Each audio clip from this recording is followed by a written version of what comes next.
occasionally drop my head. Don't be alarmed. Sometimes people see me mop my brow and think, oh, he's sweating. Is he nervous? I'm not nervous. I barely care. I swear to God. There's nothing I can do. It's actually a medical condition. It's called fat under lights. I don't mean to throw a lot of medical mumbo-jumbo at you guys. Trying to enjoy your Friday evening. That's the diagnosis I received.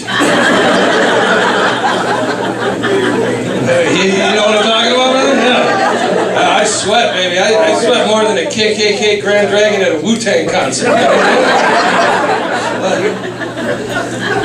I didn't used to be this heavy. I really didn't. When I was a young man, I used to be an athlete. And people knew it. As soon as they saw me, they'd take one look at me and they'd say, hey, man, you look like you play a lot of football. You're goddamn right, buddy, because I did back in the day, you know. And even into my mid-20s, when I was done playing the game, people would say, hey, man, you look like you used to play a lot of football. That's not bad. These days, people look at me and they say, you look like you watch a lot of football.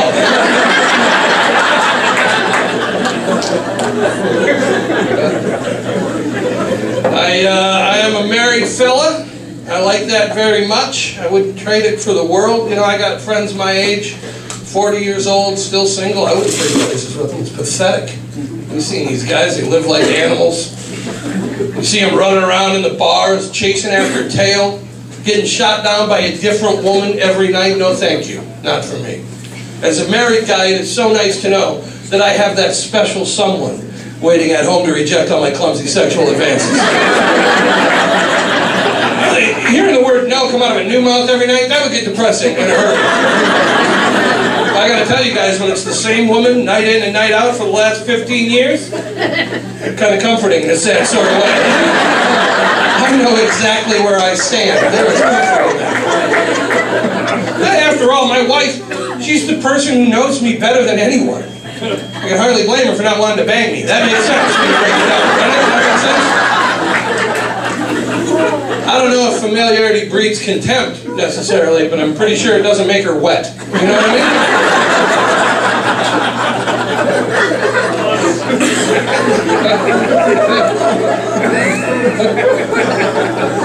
I don't begrudge my single friends their freedom, by the way. They're welcome to it.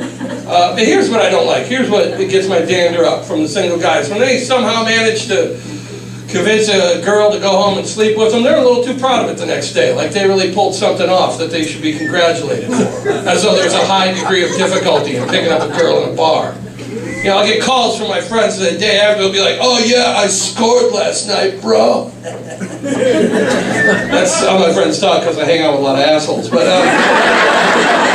they're like, oh, I scored, bro. You know why? Because I'm a player, baby. I got mad skills in the game. Okay, settle down there, rookie. Hold on. No, you're not. You're not a player. You don't have mad skills. You're not even in the game. Let's be clear, guys. Picking up girls in bars is not the game. That is a no-contact intramural junior varsity scrimmage. You understand me?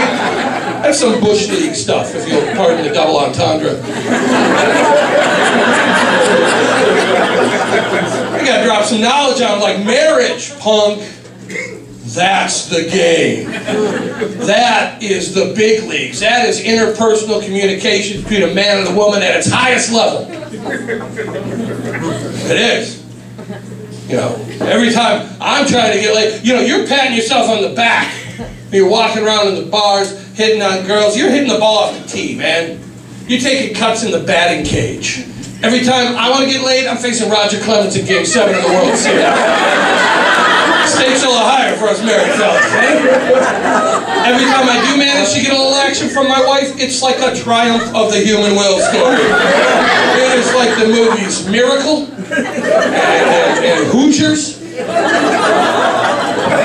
and Rudy, all wrapped up in one. It's inspirational, is what I'm saying. Yeah. I bet you tear up at the end. I know I always do.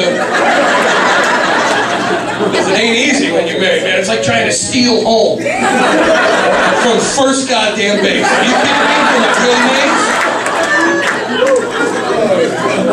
Yeah, single guys, they want me to be impressed when they trick a stranger into going home with them using what? Using like lies, low lighting, and alcohol?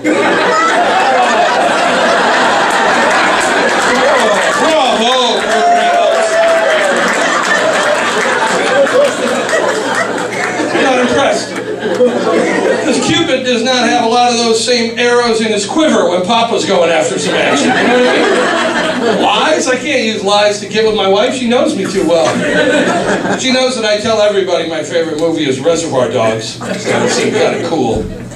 But that it's really the never-ending story. And every time that love dragon helps out at the end, I just weep. That does not turn it around a whole lot. Low lighting? Man, don't talk to me about low lighting. My wife has seen me sneeze naked. There's not a candle dim enough on this planet to make her unsee that.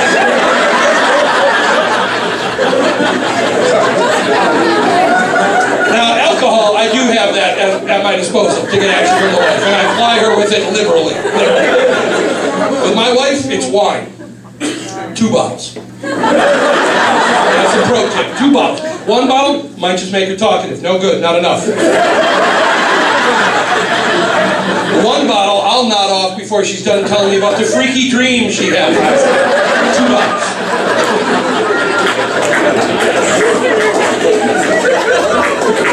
I myself am not a big drinker. I'm drinking diet soda tonight. I'm not the kind of guy who needs to drink to have a good time.